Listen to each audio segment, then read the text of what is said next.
Wapaka Radio FM 96.3. Joining us in the studio today, Andrew Whitman from the Save Wapaka Parks and Rec Department. How are you doing? Good, thank you. And we're here to talk about biking and walking and hiking. And the city, in conjunction with East Central Planning, is doing a bike and pedestrian plan. Did I name that right? Yep, bicycle and pedestrian plan. We're working with East Central to get that accomplished. It's about a year and a half process. And it's a pretty comprehensive plan that takes a look at what the title describes, biking and hiking in the city and walking in the city. And as part of that, you'll be doing a survey. Tell us about that. Yeah, so whenever we're doing these big planning projects like this, public input is super important to us because I'm not the only one out there biking and walking around. I know you do quite a bit as well. So we need the input of people in that. So we put together these surveys to get information that will specifically help us through the process of the planning, but also get us to the action steps at the end.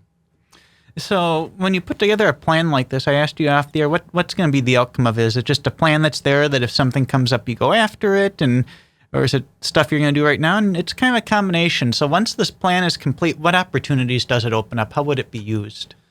Yeah, so like we talked about, there's two different ways that it can be used in those action steps. The first one might be, some direct small things that we can do on our River Ridge Trail system right now. So this section could use paving. This section needs better signage, smaller things like that. But it also gives us direction for the future as far as, working with the Public Works Department. And say they're going to redo a road like Fulton Street.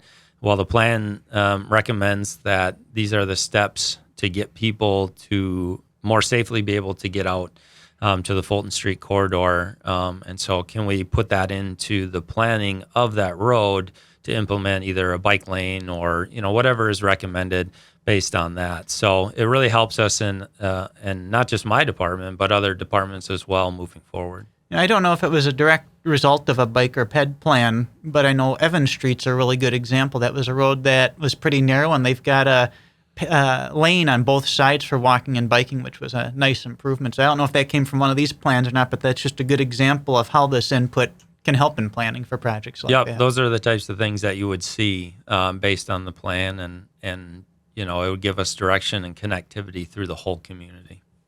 Cool. So if people want to access that survey, where can they find that? We'll be posting it on our website, City of Wapaka website, and probably our Facebook pages as well. There'll be a QR code that you can just scan and get to the survey. Otherwise, there'll be a link to just click on and do that survey. It'll take about 10 minutes, and it just, will ask a lot of different things, such as, do you bike? Do you walk? Where do you bike? Where do you walk? What are some concerns or issues that you see? And it could be specifically like, hey, this intersection is really tough for me to get across every single time that I do it. And so it just kind of gives us an idea of what our community is doing now, what our needs are, and how can we improve that in the future. Perfect. Well, keep an eye out for that survey and take a few minutes and fill it out because it'll be pretty helpful in future planning, road work, or just the trails in the parks or other things in the community. So, Andrew, thanks for stopping by and letting us know about this. You bet. Thank you.